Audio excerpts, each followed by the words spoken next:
Esto es El Polígrafo de la Estrella de Panamá. Bienvenidos a una edición más de Polígrafo. Hoy nos encontramos con la economista y miembro del FAT, Maribel Gordón. Bienvenida. Muchas gracias por la invitación. Señora Gordón, la pregunta obligada, ¿qué pasó con el FAT?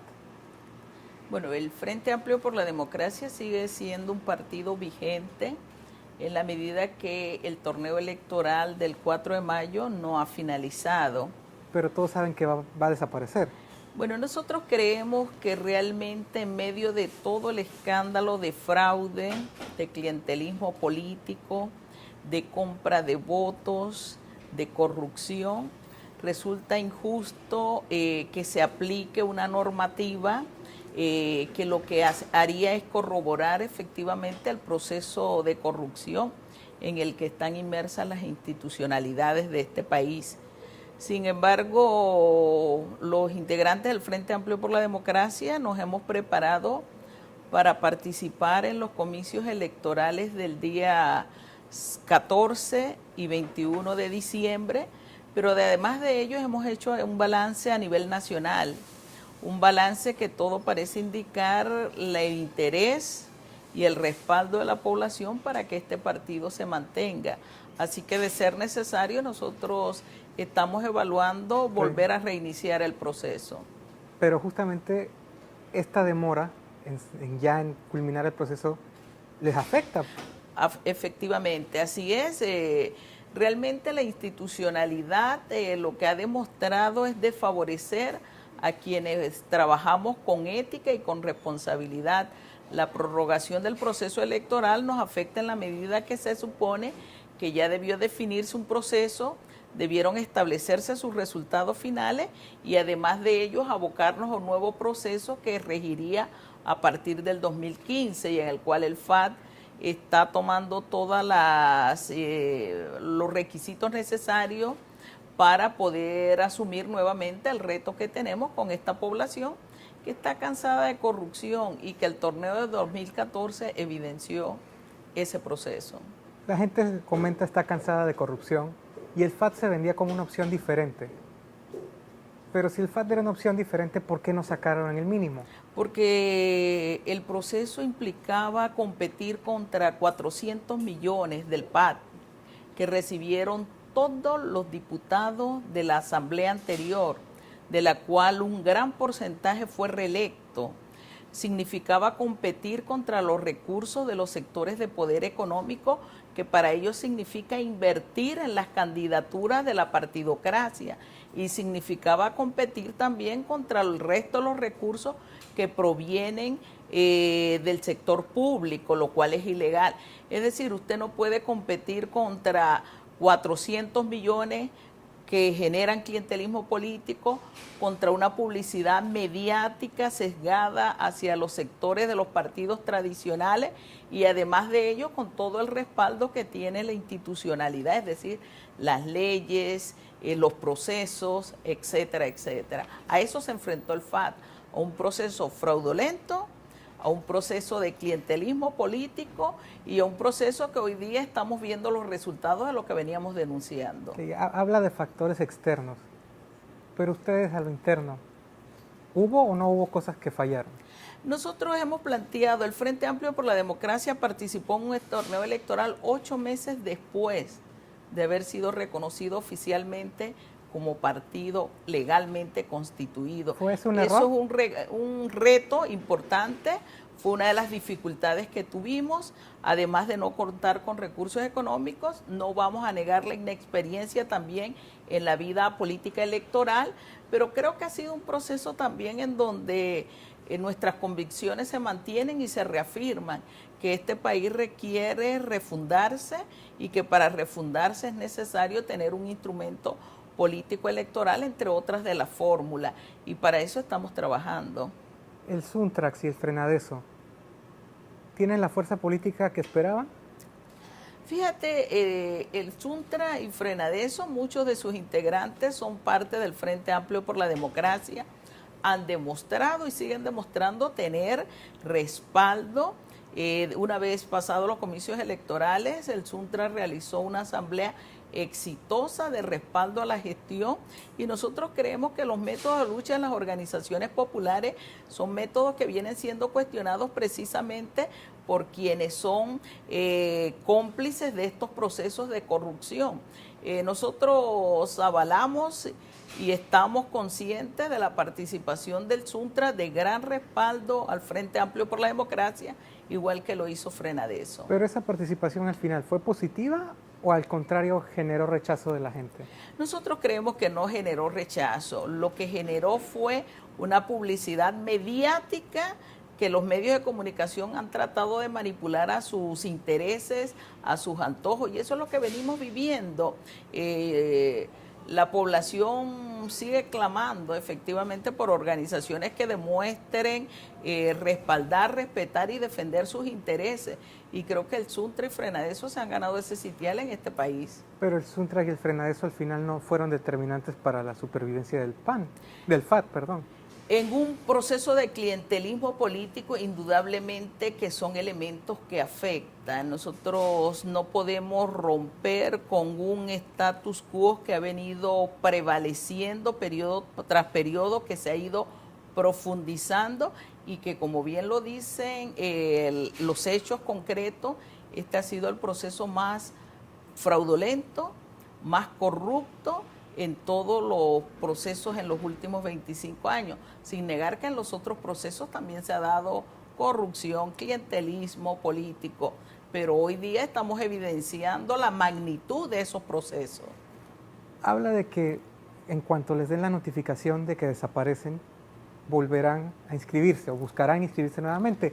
Este hecho, este paso en falso, ¿no les va a pasar la factura para una nueva oportunidad? Bueno, lo primero, nosotros hemos hecho una evaluación a nivel nacional, en todas las provincias, en todas las comarcas, en los corregimientos, hemos estado conversando con sectores. Hasta el momento se ha manifestado el interés de estos sectores de mantenerse. Nosotros no creemos que es un paso en falso, nosotros creemos que es un paso que ha sido firme desde los sectores éticos, democráticos, populares de este país, que anhelamos efectivamente una transformación de la sociedad y que efectivamente, entre otras cosas, requiere un proceso de organización de la población, y hacia eso nos encaminamos. Una población que en términos generales tiene un bajo nivel de organización, los resultados electorales son estos, y precisamente por eso la institucionalidad elimina, obstaculiza el hecho de que sectores determinados de este país puedan organizarse de manera contundente y legal. Esto es El Polígrafo. Ya regresamos.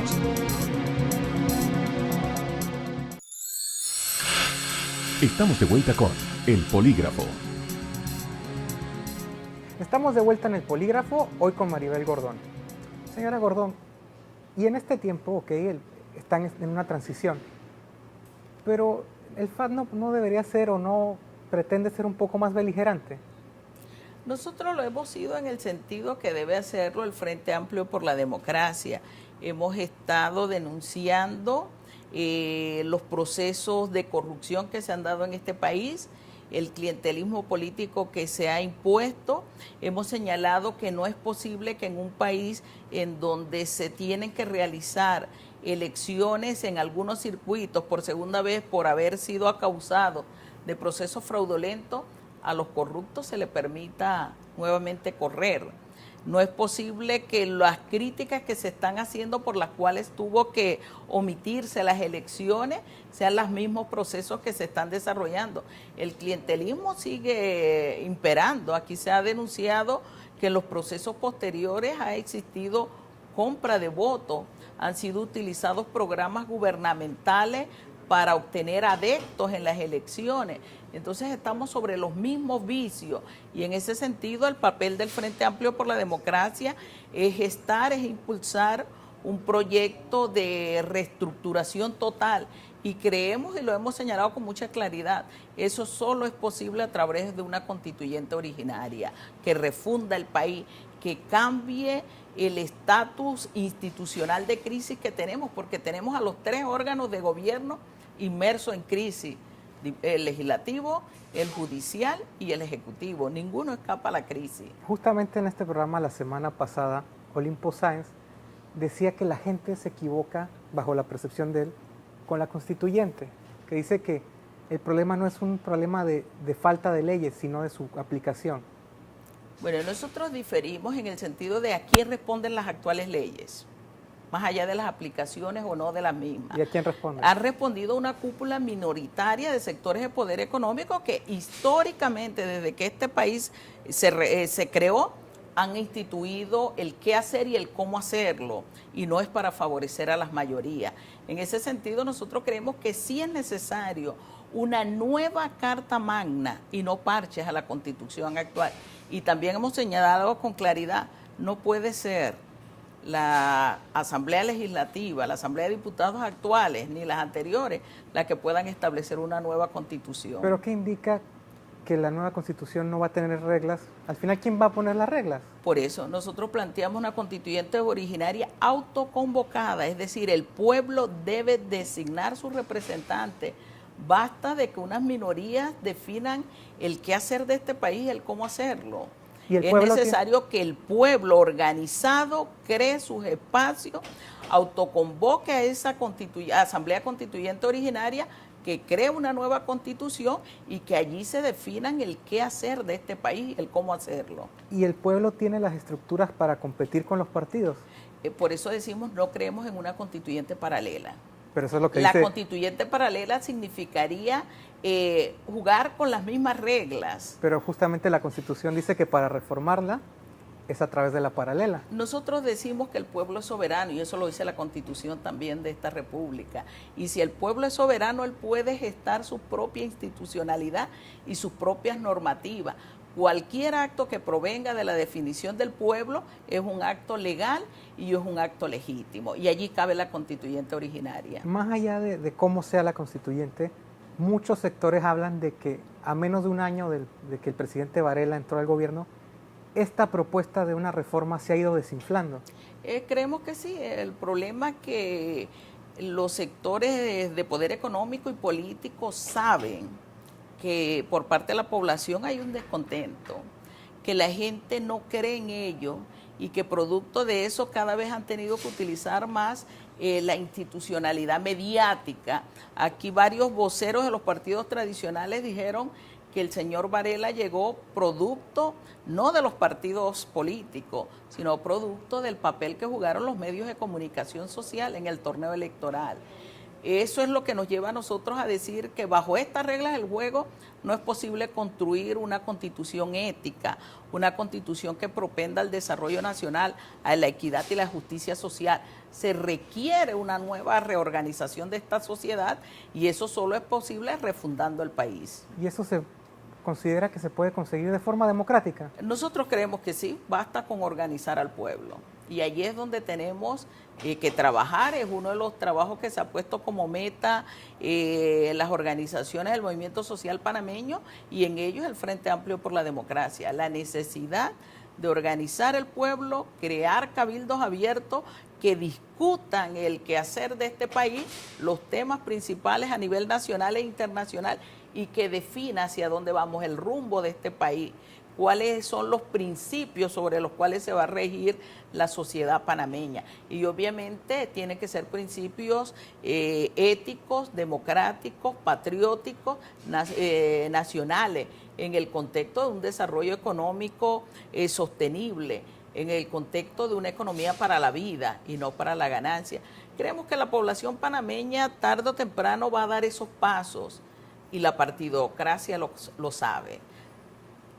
Mucha gente habla, Juan Carlos Varela, una de sus promesas de campaña era ser distinto a lo que se venía dando. Sin embargo, una de las mayores críticas es que hay muchas cosas en que se parece a Ricardo Martinelli. Bueno, yo diría en todas, excepto en ser impulsivo. Pero su política económica ha sido la misma que la del señor Martinelli. Su actuación en estos procesos electorales que deben culminar ha sido la misma. Es decir, no hay cambios. Pero Ricardo Martinelli, contrario a lo que podría parecer, sigue ganando curules. Porque Varela sigue utilizando los mismos métodos. Y eso es una realidad concreta. Aquí la definición de la Contralora de la República, la definición de la Procuradora de la Nación, no distan de los métodos que se han venido cuestionando periodo tras periodo. ¿Cuál es el cambio? ¿No hay cambio? No hay cambio. Los sectores populares no sentimos ningún tipo de cambio, los sectores profesionales tampoco, los sectores productivos de este país tampoco.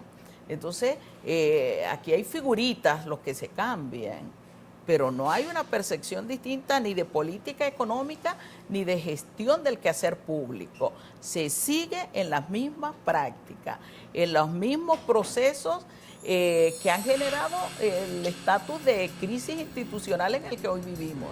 Esto es El Polígrafo. Ya regresamos. Estamos de vuelta con El Polígrafo. Estamos de vuelta para la parte final del polígrafo, hoy con Maribel Gordón. Señora Gordón, hablaba del Contralor y del Procurador. ¿Cómo evalúan ustedes la forma en que ellos llegaron a obtener estos puestos? De la misma forma en que fueron cuestionados por todos los sectores de esta sociedad, incluso por los que hoy lo avalan, la llamada sociedad civil, que cuestionó el proceso. Es decir, figuras que, por ejemplo, en el caso de la Contraloría, el proceso se demoró incluso para llegar a acuerdos en donde los medios de comunicación social señalaron que se dio compra de votos. Ese fue el mismo proceso anterior. En el caso de la Procuradora de la Nación, referentes de nepotismo también, de relaciones, de círculos familiares cercanos. Entonces nosotros ahí es donde decimos, se mantienen las mismas prácticas. Y la pregunta que se hace el pueblo es si esas prácticas se han dado para nombrar a las personas que se suponen deben fiscalizar y deben investigar. Va a haber fiscalización e investigación, no solo del proceso anterior, que es de lo que se habla, sino de la gestión de este gobierno, de la gestión de los gobiernos anteriores a Ricardo Martinelli. Y ahí es donde la mayoría de la población creemos que no se va a dar, porque los métodos han sido los mismos. Usted comentaba que los diputados todos recibieron dinero del PAN. Bueno, eso es lo que han publicado las propias instituciones oficiales, el MEF. ¿Y usted cree que si todos están involucrados, cree que ellos van a querer que se investigue? Esa es la pregunta. ¿Y para qué nombran de esta manera entonces a la Contralora? ¿Ejercerá la Contraloría el ejercicio de investigar, de comenzar a unar en todos los diputados que fueron electos y no electos? Rafael Guardia, ¿cree que es el único?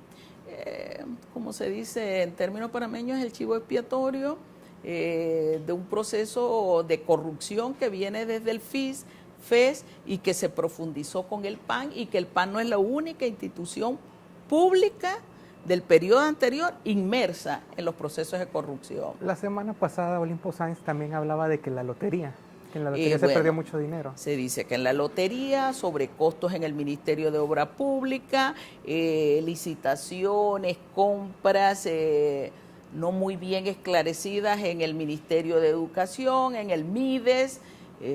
La corrupción ha estado a todos los niveles. Y esa es la pregunta. El pueblo dice, bueno, ¿y cuándo van a comenzar a investigar también al que se supone gestó todo el proceso? Y al final, por ejemplo, Guillermo Ferrufino, ¿qué pasó?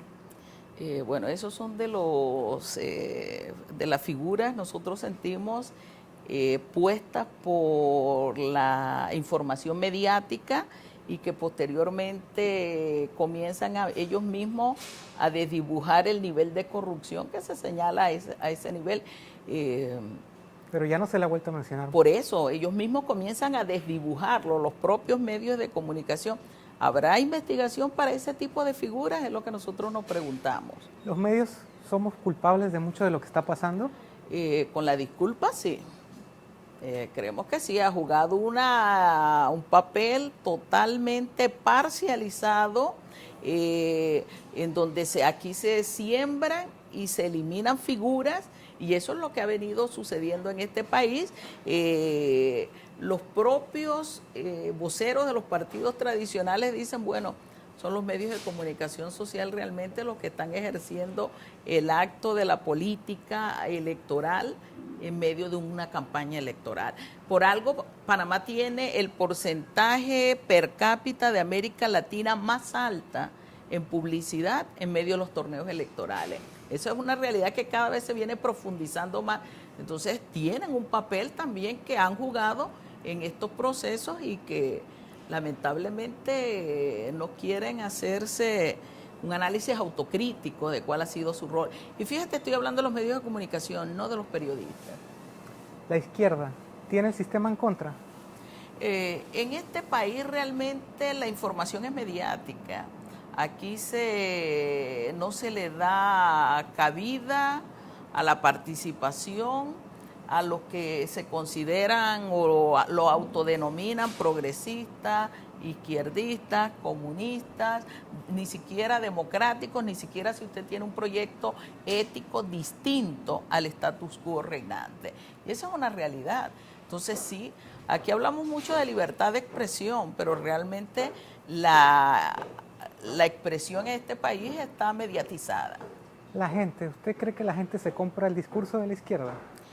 Yo no creo que se trate de comprar el discurso de la izquierda. Yo lo que creo es que nosotros vemos todos los días en las calles a la población manifestándose porque no tiene acceso al agua potable, porque no tiene un servicio adecuado de recolección de la basura, de transporte público, porque se ha encarecido el costo de la vida, porque a partir del otro año vamos a pagar más por el servicio de energía eléctrica.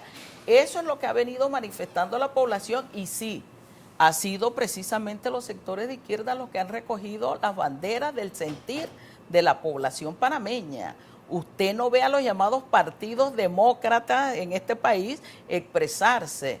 Por el contrario, todos han abanicado la política económica neoliberal que en este país ha conducido a desbaratar el agro, a generar informalidad laboral y a generar mayor pobreza. Usted nunca ha visto a ninguno de esos partidos tradicionales, cuando llegan al gobierno, ejercer una política económica distinta.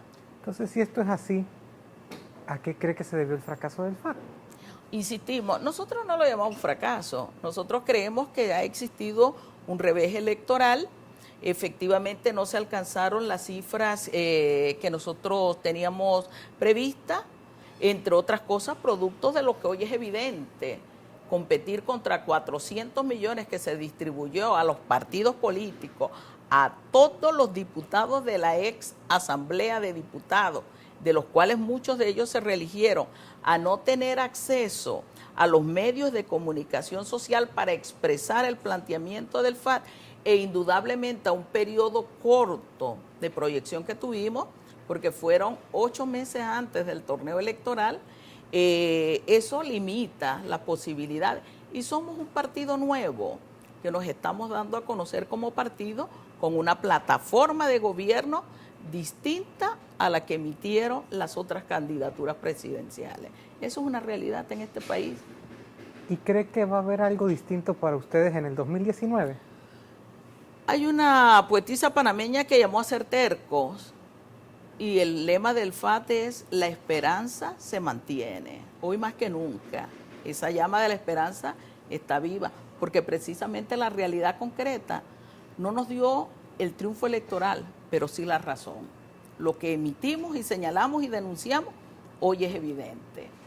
¿Quién puede ser un candidato del FAT para el 2019? ¿Genaro otra vez? Genaro, entre otros. Yo creo en la posición de que el movimiento social panameño tiene toda la capacidad y toda la interés en hombres y mujeres que lo representen. ¿Hay figuras? Hay figuras y las figuras yo creo que son crecientes y vienen precisamente de las organizaciones que han estado al lado del pueblo. Le voy a dar 3 nombres. Dígame. Y usted me dice lo primero que piensa. Genaro López. Honestidad. Saúl Méndez. Compromiso de lucha. Juan Carlos Varela. Corrupción. Ha sido parte de todos los gobiernos, ha sido parte de los gobiernos. Por último, usted habla de que quizás para el 2019 las cosas puedan cambiar. Pero ¿y con el Tribunal Electoral? Hay que hacer un cambio, entre otras institucionalidades que debe cambiarse. En las reglas del juego está el Tribunal Electoral. La Asamblea de Diputados no quiso aprobar unas reformas electorales que nosotros dijimos. No cumplen todos los cometidos, pero es un avance. Y se negaron precisamente por lo que hoy es evidente. hay que cambiar las leyes. El código electoral, y no lo digo ahora, lo hemos dicho desde el inicio, es antidemocrático. Eso es una realidad. Muchas gracias. Esto es todo por hoy. Este ha sido El Polígrafo. Nos vemos el próximo domingo.